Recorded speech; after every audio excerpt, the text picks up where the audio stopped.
Hey everyone, Chat Sematary is back. I'm your host, Deanna Chapman, and today I am joined once again by Panda Hatton, and we are talking all about Gwendy's final task. Panda, you joined me for the first two books, so it only made sense that you return for the third in the trilogy, and I just want to say thank you for that. Oh, absolutely. This has been a fun trilogy to read, and I'm glad that we stuck it out. I feel like the third one was worth it. Yeah, it had a little bit of a roller coaster ride with these three because we both really enjoyed Gwendy's button box.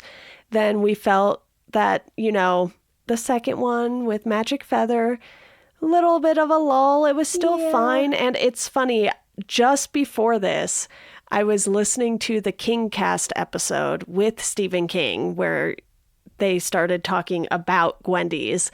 And King was like, yeah, I only wrote the first 25 pages of Button Box and then got stuck, and then Shizmar kind of took over. So the fact that that was kind of how that happened, and then we both didn't love the second book, it's interesting because now I'm curious.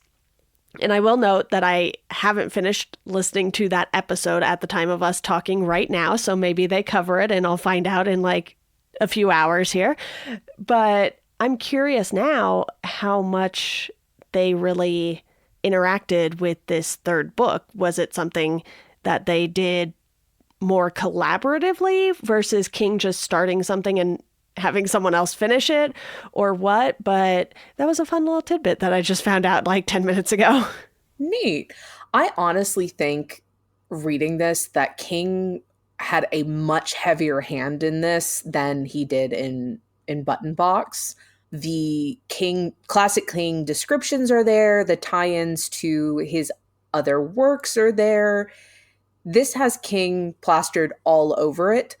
Either that or Chizmar really adapted his style for this, but based on Magic Feather, I don't think that was the case. Whether it was King's political views or the descriptions of Derry or the descriptions of one of our antagonist characters, that was all Stephen King. And I don't think anyone but King himself could tell me differently. That is valid since Richard Ferris, obviously, RF, Randall Flagg, which you pointed out to me in the first episode, and I was like, oh, I'm dumb. So as I was reading this, I immediately messaged you the first few pages in because this book is wild. If it is another case that follows Magic Feather in that you have to completely suspend disbelief and be ready just to accept that Gwendy Peterson gets herself into some shenanigans. But as the book went on, I grew more comfortable with it because I just, you got to accept that Gwendy is out of this world, literally in this, amazing in terms of everything that she does. And overall, I personally found this to be my favorite in the trilogy. Okay, see, when you messaged me, I was like, ooh, I want to know more now because you were like, I have thoughts. And I was like, are we going to disagree on this one? And turns out we do not because I enjoyed this one as well. And I've mentioned this before, but I love when King keeps trying new things. And as far as I know, a main character in a Stephen King novel has never gone to space. You know what? That feels accurate. Like we've obviously had elements of aliens and space throughout the majority of his work, but a human character going to space, that was new ground. Yeah, we're not in Maine anymore. But that isn't to say we don't visit Maine a lot. Yes. This was amazing in terms of references to King's other works and all of the places in Maine that we visit, as well as Maine politics. I will say, even though I did enjoy it, like the first few chapters were a bit of a struggle for me, not because, it's written bad, but because we've changed the alternative history in this to more of modern, active, ongoing history of the last 10 years or so. And that can be kind of difficult, especially because it touches on the pandemic. Yeah. And if you have trauma surrounding that, as many of us have been going through with it, it can be a little hard to read. I felt that when I first started the book too. And because of how these three have been formatted. They're typically shorter chapters, and, the font in the books is a little bigger. So thankfully, it's fairly quick to get through that early portion there, and you can then just sort of dive right back into kind of where we left off in Magic Feather. And like you and I had mentioned in that episode, it's not that Chismar did a bad job. It was just missing that sort of king element to it. And I think with this one, with Final Task, it came back, and oh boy, did it ever come back. I will say another thing about this is I know a lot of people complain that Stephen King doesn't necessarily know how to do endings very well. This was not a case of that. Mm-hmm. And it could just be because I felt the ending in Magic Feather was so rushed that this felt perfect. And I did not realize how attached I was to Gwendy until the last chapters of this book and then the epilogue. This book will definitely have you crying. I'm a super emotional person, so I was in tears over this. It was a beautiful ending for the trilogy. They really pulled it out together on this to make sure that it didn't feel rushed. And that was something that was really nice. This book never felt rushed at any point, even though there was a lot of information that we were having to take in about Gwendy's life, the stuff going on in their universe and the characters. It all, even though there was so much lumped together, it felt accurate to what Gwendy was going through. So I don't know. I felt really honed in on this and a part of it, as opposed to just being, a spectator. And obviously, too, these got longer each time. Button Box, very much, a little nice story. Magic Feather, more novel length. This, I believe it was even a little longer than Magic Feather. So I think that helped with the pacing on this one, because in order for us to get to the point where Gwendy is in space, you need some time to set that up. And we knew Gwendy enjoyed writing from the previous books. And here it comes out that she's sort of like this trashy romance writer almost. It's just really funny because, in Magic Feather, she wins an award and everything for how good her writing is. And then we find out that she's, making romance novels. Yeah. And it's one of those funny things because it's not beyond King to write about writers. Everyone who has read at least a handful of King novels has picked up on that. And certainly the people who listen to this podcast have picked up on that. But for me, it was just one of those things that gave me a laugh because she's doing that and then she's, a senator. Not only is she a senator, but in Going to Space, she also was going to be their weather girl because, surprise, she also studied weather. Like I said, this trilogy is something where you just have to accept that Gwendy is going to be able to do anything and everything. She doesn't feel like a Mary Sue, though. And I think my favorite part about this is, so we followed Gwendy throughout all of her life, and now we're getting toward kind of the twilight years. She's by no means elderly, but she is 64, I believe, in this. Yeah. And that makes this really unique in that not only do we have a woman as, the main character, but also a senior woman who is on the edge of Alzheimer's. And I've never read any sort of book or comic or short story that involves our lead character being that. So that was, really nice to see. And it attached me to Gwendy even more, being able to see her through her entire life. Another thing I want to give this book credit for too, though, is the fact that I don't think you need to read the other two books necessarily to understand who Gwendy is as a character, because that work has been done and built up, but they still give you backstory in this book, and you can figure out who Richard Ferris is just from this book. You don't need all of that previous interaction. You don't need details on any of the other characters, frankly, in this book, which we don't even get, other than, her husband and parents and a few other minor characters in this. But everyone who's on the space shuttle with her.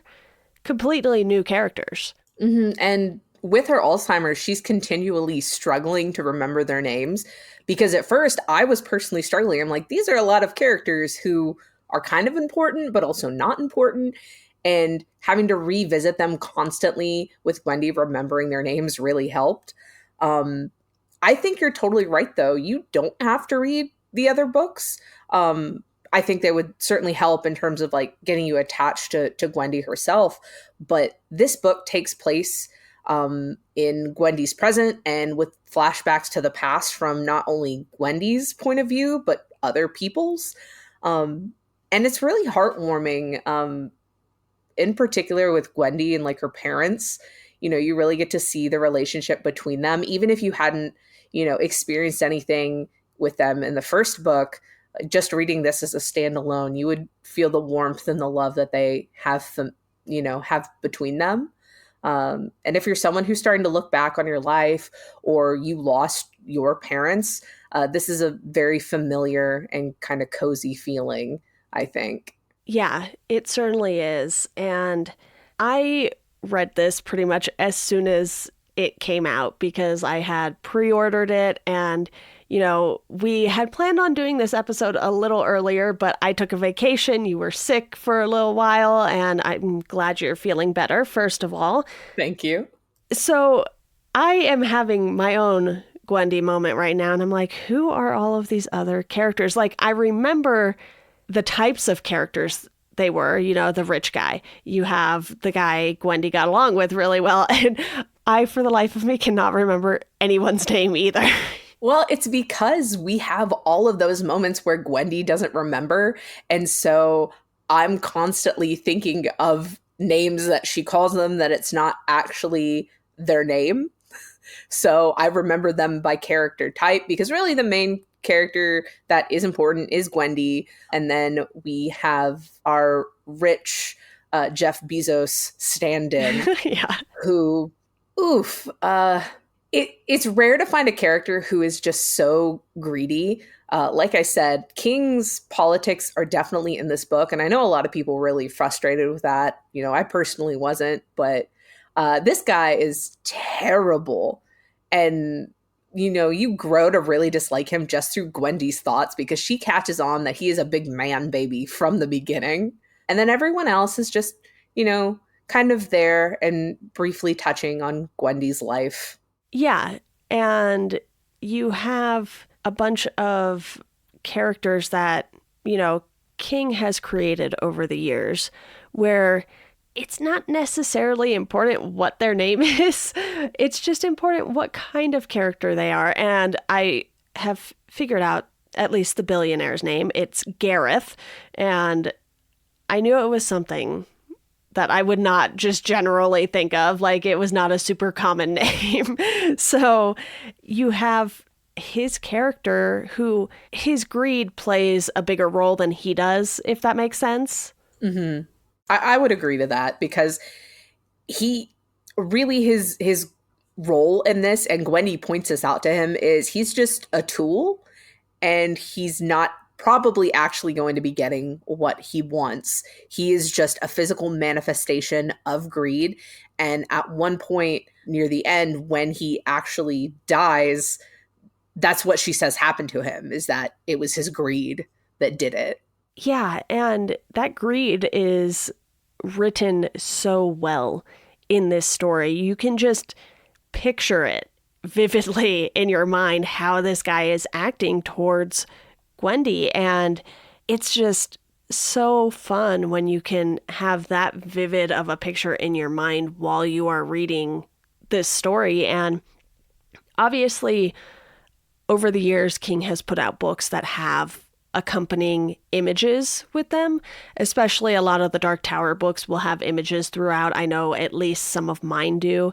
And something like Cycle of the Werewolf, where it is written specifically, with images in mind. And even some of the other books will have like maps and stuff. And this doesn't really need that because the characters are described so well. Oh, definitely. while I'm not always a fan of how King displays fat people, he definitely got him and Chismar definitely got their point of cross with Gareth in this. Mm-hmm. Um, and kind of speaking on, the Dark Tower, I know some people, you may see that this book is connected to the Dark Tower, and it definitely is. I can't fully speak on the level at which it is because I'm not a Dark Tower reader, but there is a lot of it. And there's a lot of references to King's other work in this, in particular, Derry and It. Yeah. Personally, I found the references so comforting. Especially with the Castle Rock and Derry. As a preteen, It was my favorite novel. Mm-hmm. So seeing the streets and specific places referenced in Derry and the kind of people that live there really pulled at my heartstrings. It was kind of like if you grow up in a specific place for a long time and then you move away and come back, everything is still the same. The streets are still laid out, but it's also still very different because we're seeing Derry in modern day and not how we saw it in the original It novel, while still getting lovely references to sewer clowns. So that was so fun. If you're someone who loves King's body of work, and I'm assuming you do if you are listening to this amazing podcast, you are going to adore the references in this. And I think reading this for those alone is honestly kind of worth it. I do want to note that there are some images included in this book, but it seems like they weren't necessarily of the characters themselves. So you have there's an image of the spacecraft and it says Tet on it, which there you go. There's another Dark Tower reference right away. And I think the way that this interweaves itself, like you were saying, with Derry and with all of these other aspects of King's Dominion, if you will, to steal a term from the Losers Club podcast. We're just talking about all the other podcasts on this podcast today, too, because we cannot get enough of King. But there's so much that he can do because he has spent so many years connecting everything that even if you aren't a Dark Tower person, and look, I really, really enjoyed the Dark Tower novels, I will still miss Dark Tower connections that don't slap you in the face. And, I think part of that has to do with how quickly I read through everything. I pretty much read every single book that King has written in the span of approximately 3 years. I think when I was first going through, before this book came out, the only one I didn't reread was The Shining because I was under the impression I had read it recently enough when I did that episode way, way back when. And with something like this and how fast I've gone through it, I am willing to admit that I do not know everything and I do not catch every single reference. But like I said, there are ones that just slap you in the face, Derry being one of those, and some of the Dark Tower stuff. And it's just so fun to get so engrossed in this universe. I'm honestly impressed with the amount of references that were pumped into this. And not only that, but, King spending decades at this point, half a century weaving everything together under our noses because, if you're reading his early works, you don't really notice, but the threads are there. And then, now we're in 2022 and we have a book like this that has so much laid out in it. It's great to see. Yeah, and they hit you with that Tet reference on page 2 or 3. They're not holding anything back with this. And I think I mentioned this in the last episode that it's very obvious how much King has had an impact on Chismar's writing. And he probably knows so much about this whole universe that King has built too, just because from what I can tell, they've known each other for at least a little while, because I don't think King would have just been like, yeah, sure, why don't you finish Gwendy's button box to someone he didn't know that well? Mm-hmm.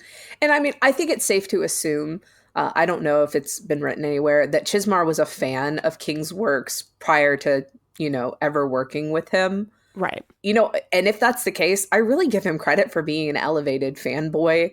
and working with King on something like this. And not only that, but feeling confident enough to let King stamp himself into this so much so that even you and I are kind of struggling in terms of like referencing who this novella novel was created by. It was a collaborative effort, even if King's style and references shine a little brighter. Yeah, and we see Gwendy going through the motions in this book a lot, and her struggle with, not being able to remember stuff. And it's something that she was trying so hard to keep hidden. And eventually she's just like, all right, I gotta spill the beans on everything here. Otherwise, this is not going to work, because she's the only one who knew she was on this secret mission this entire time. And you see Gareth figuring it out. And by the time everything happens, Kathy is the one she ends up confiding in, really, and is like, you need to let me do this, and this is why. And, I've been sitting here trying to look up character names, so I don't sound completely dumb not remembering who was in this other than Gwendy. But I think with, again, a story like this, it's not necessarily important. I don't think we're going to see any of those characters again necessarily. No, I don't think so either, just because they were a means to an end kind of characters. That we know that Gwendy was the most important piece of this, and really it was a surprise at the end that we got to spend even a moment with her father. Gwendy has always been the driving force of everything, and no one else has really mattered. And I think that's why, sometimes it can be easy to forget the other characters, is because it's so centered on Gwendy. And that does leave them room to suddenly bring up like a surprise, because at some point in this, you kind of wonder if it's Gwendy's, mind playing tricks on her, if it is just Gareth, like kind of being a spoiled rich boy and just wanting to know what she has. And then when it turns out she was right, it wasn't just, the Alzheimer's creeping in. He was trying to get a hold of her button box. So them having so many characters that are just kind of written on the side really benefited the kind of mystery that this one had. Yeah, and even though this also takes place in a very confined space for most of it, it's not a story that feels like that. It's not like Gerald's Game, for instance, where you really feel how confined things are. And yes, space shuttles are big, but they're not that big when you consider like everything that's in them and all the moving pieces just to get it into space in the first place. I imagine where they're sitting in the living quarters isn't that big. And then, they get to the space station and there's a little more breathing room for the characters. But at the same time, you understand how isolated they are. And the way that came across worked really well. And at first, I have to admit, I wasn't sure how this would play out because, again, like we were saying earlier, a main character in a King novel has never gone to space. We've had aliens come to Earth, that's for sure, but this was like a whole new ballgame with the setting, the location, and honestly, the story in a lot of ways. I was fully prepared for this to be a jumping the shark moment. I was like, this is ridiculous. Why are we going to space? What are we doing? It all ends up being relevant, especially in terms of the box itself. But no, it was just wild. Like you had to, be prepared for it to kind of change. And I definitely agree. They did a great job in terms of describing the space that they had within the spacecrafts. Gwendy continually describes, the rooms that she's in as like cold pill shaped or cold pill sized. And you get a genuine feeling that it's very small and it's very cramped and you're having to move through these small spaces and these close quarters giving that sense of dread that she has kind of in her mind shrinking. These are also books that are easily rereadable because of how well the characters are written. And, I've been doing some thinking as to what I would want to revisit anytime soon. And I can tell you right now, the answers are not It, The Stand, or 11/22/63, or even Under the Dome, just because they're so long and they're so dense, especially It and The Stand. Those are really, really dense books. I found that 11/22/63 moved a lot faster. And when you consider the fact that all three of these books slash novellas, if you will, are shorter than one of those, that says a lot. Oh yeah. These are definitely super easy to get through, especially the first one. And I did check in my copy of the book, even though this is over 400 pages, that includes the blank pages and the illustrations. Yeah. So this isn't a very long read. The text is big and the chapters are kind of cut up into manageable, bite-sized pieces. So you can get through this whole trilogy very, very quickly. If you're a dedicated reader, I would argue you could do it in a day. I really think that. I actually want to talk a little more about the format of this book, just from, like a presentation perspective. When you look at how it's laid out with, the title up top and Chismar and King in the margins and the page numbers, you have a good, inch and a half of margins in this, which normally I don't love, but I have a very old copy of it. It's when it first came out in mass market paperback, because my mom had been collecting them at the time, so I now have them. And it is 1,100 pages of wall-to-wall words in this very, very thin-paged book. And these have nice thick pages. I'm not worried I'm going to destroy the book reading it. And Sematary Dance, which is Chismar's publishing company, does such a great job with the presentation of their books. And not only just these, but they've done a lot of special editions for King novels and things that King has been a part of. And it's just so nice to see so much care going into these books. Not that there isn't with the other books, but there's definitely a noticeable difference between these and some of the other books from King. No, these definitely kind of feel like collector pieces. I think there was a period of time, particularly in the 90s, where a lot of people viewed King's work as just kind of, dime store novel stuff. Oh, it's just Stephen King being weird. So, his books were pumped out and printed pretty quickly, but Yes. These books are all very good quality paper. I do have a complaint though. Hit me with it. I purchased the hardback copy of this, and when I got it, I took it out and I was like, I don't like the texture of this dust cover. Let me just take that off. You take off the dust cover, it's the same weird, waxy, smooth texture on the book. So if you don't like textures like that, maybe wait for the paperback or get a digital copy, because I had to put make a cover and put it on the book because I could not stand touching it. So pages, wonderful, great.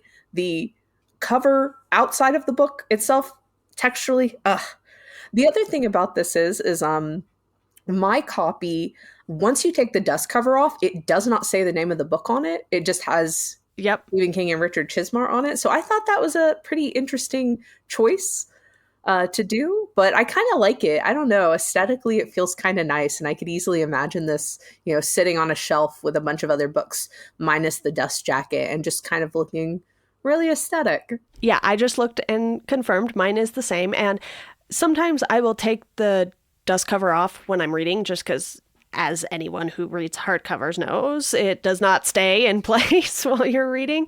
So sometimes I'll just take it off. But yeah, I immediately noticed that texture on this cover, and we are getting extremely nerdy here, and I love it. But, it's funny because my copy of Magic Feather, I actually got a library copy. So it has, that laminated clear cover on it. So yes, that makes it so much easier. And unfortunately, you still have the library little pieces of white and stuff on it, just so they knew where to file it. And I'd have to check Button Box, but I know I have a Cemetery Dance version of that as well. So I'd be curious to take the dust jacket off that now and see what the texture of the book feels like. But we'll be a little less weird now and stop talking about book textures.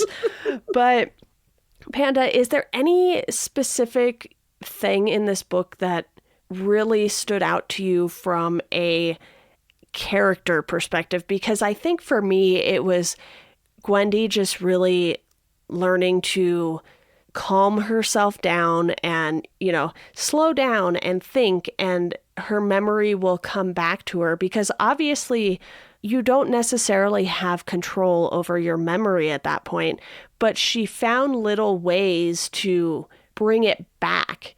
She would still forget things, but then it was kind of like the Queen episode in Castle Rock season 1, where Sissy Spacek had the chess pieces to sort of bring her back to reality. She would do things like that, and I loved it. No, that was honestly some of my favorite parts of this book was Gwendy having to struggle and figure out how to ground herself. And, it was incredibly painful to see her realizing that her mind is going and that she's not doing things the way that she, needs to do them, that she's losing memories, that she's constantly having to remind herself what she's doing on that spacecraft, why she's doing it, and why it's so important. It's actually a big plot point in the book, her not having this memory, and it being the reason why we get to my favorite hero of probably any novel, and that is an attack scorpion. I thought that was hilarious and delightful, and that being tied in with her not remembering was just beautiful. That was a perfect way to have a big climax in the book.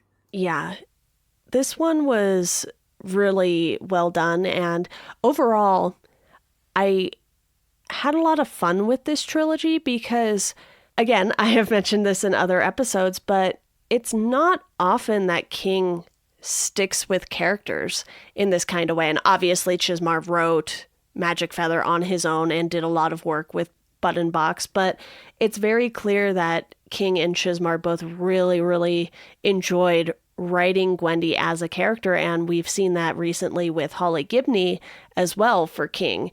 And I think there's something about doing little trilogies like this, and Holly has appeared in the Bill Hodges trilogy, The Outsider, and the title story in If It Bleeds. And he's doing a Holly book. So you can tell there are characters that King just wants to stick with. And obviously beyond this, there's no Gwendy after this. You can maybe make an argument for Gwendy appearing in a short story, and it takes place pre this novel, obviously, because she makes the ultimate sacrifice in the end. And I do want to talk a little more about the ending in a second, but for me, it was just so nice to see such care brought to another character. Wendy was definitely lovingly written, and I do appreciate that. I said in one of your previous episodes that King has a tendency to make the women in his novels suffer, sometimes needlessly. And there was never any point in this trilogy that I felt Gwendy needlessly suffered. Yes, she definitely had pain in her life that she had to struggle through. And yes, some of those things were horrific, but it never felt like she was being needlessly punished. I felt that they actually cared about her as a character and they really fleshed her out. She had huge emotions and connections to the people around her. Even if they weren't people who were important to the story, you could always tell that Gwendy had love for them. She had love for the people in her life. She had love for Maine. She had love for her country. And not only that, but the world. Everything she did, she always tried to do it with hurting the least amount of people possible. And I thought that was amazing. Like I said, it was very refreshing to have a character like Gwendy, especially in a horror-esque novel, who felt ultimately like a good person who the writers wanted to see succeed. Because oftentimes in things like this, when we have, a final girl, final woman type character, the heroine of our story, it feels sometimes that the writers don't actually like them and they just want to punish them. But Gwendy's whole story arc, you know, while she struggled, it was because of the box. It wasn't because of her writers. It was just that was her story and she powered through it. And even though bad things happened because of the box, it wasn't like these things were used as plot devices, like Ryan's death, for instance. Her husband died, and it was not used as a plot device to make Gwendy do something. It was a consequence, sure, but at the same time, Gwendy always knew there were consequences to using the box for herself. And we see that again in this story. And you have that moment where she's explaining everything, and the people are like, okay, I'll take a chocolate still, even after she has explained everything. And I think using the box from the start was great because that is definitely the through line, in addition to Gwendy, obviously. But it just works so well for this kind of story and the way Gwendy handles it every time the box comes back into her life, and the way she has to resist temptation every now and then. She's not being completely irresponsible with it by any means, but I think this one just went completely over the top, honestly, but it worked. No, I definitely agree. Like I said, the first, couple of chapters, I was taken aback by the fact that, that I'm having to read about modern day politics and COVID-19 Yeah. and the struggles that go along with that. But it worked with it in the best kind of way. Like I said, I did not realize how attached I would be to Gwendy, and this novel really sealed that.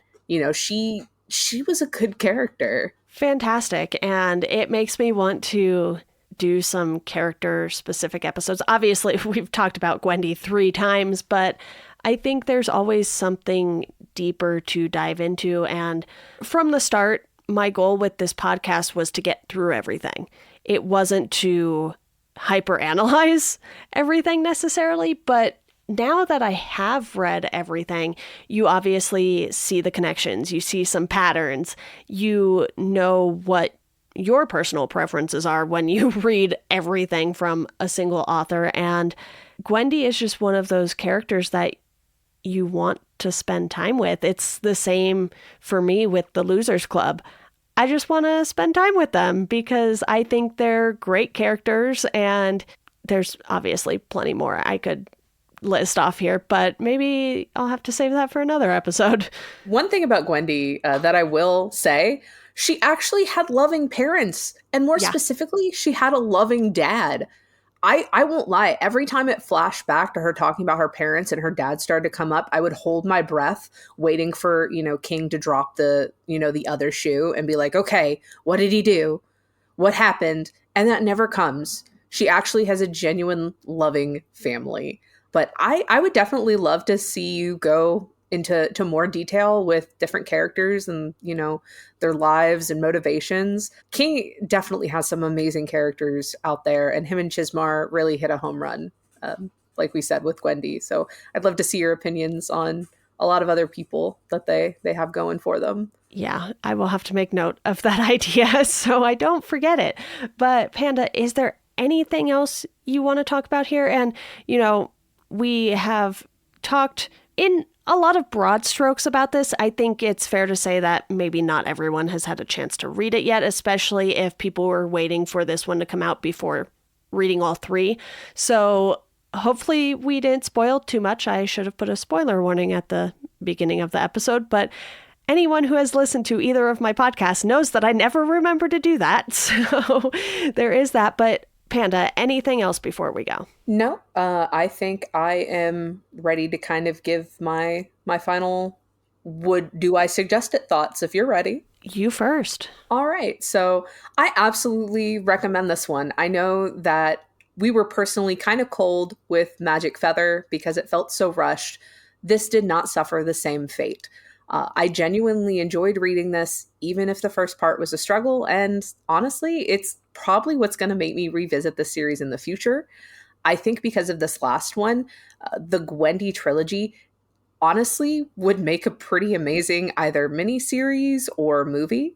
The one thing that I will say is that this is going to be a time capsule book in that, years down the line, when you look at this, there are parts of it that are pretty accurate to the years between 2016 and, well, 2026, I guess, in the book. I think there's going to be a lot of truth to those and it's going to stick around for a while. So if you aren't necessarily in a place where you can handle references to the pandemic or the political state of the world, you may want to wait a while until you're in a better place. But ultimately, I definitely recommend this one. And I'm really happy that we're ending on a good note for this one. Yeah, I would, like you, love to see something with Gwendy as an adaptation, whether it's a, I don't know, 10 episode limited series. I don't think we need to go all out or do, some multi season thing because I'll be honest, every time something of King's has been adapted into multiple seasons, it's gone downhill very quickly. So Yeah. I would Yeah. say limited series at most, maybe a movie a piece if you really wanted. You might have to stretch that a little with Button Box, but I think it's doable because of Gwendy's age. You could definitely make it more of a coming of age thing and include all of that sort of stuff in it and add a little extra without it being too much filler.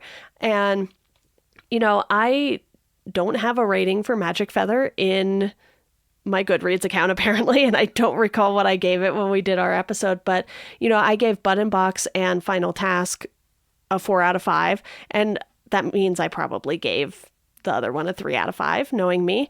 So I think with this one, like you said too, it ended on a high note, and I am very stingy with giving out 5s for anything. Apparently, I do have several King books that I have given a 5 out of 5 to, but these, with how easily rereadable they are, I could see them becoming, people's favorite King books just because they are easy to reread. And, I've been looking at some of the older stuff and being like, okay, maybe I reread something a little shorter, like The Shining or even The Dead Zone, which by shorter, I just mean their normal book length.